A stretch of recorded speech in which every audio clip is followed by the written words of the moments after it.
aizvedusi jau kniga.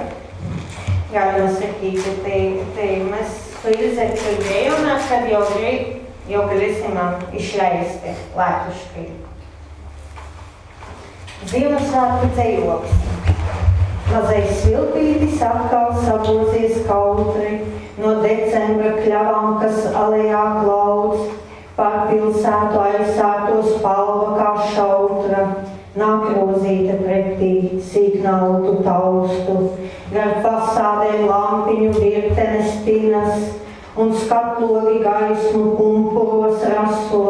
Traiskais eņģelis vaļas pārņem ar vien, pret rācnama kori pēdu sev kasa.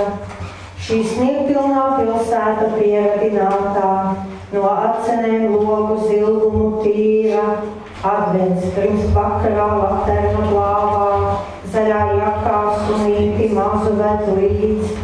Baltais tornis tos gaidot kavē un uzmir, sniega kupenā brīnum plāksnē, kas vīd, to klusumā vientuļi dej ar lekīni, un vakars pa pilsielu klusītēm slīd.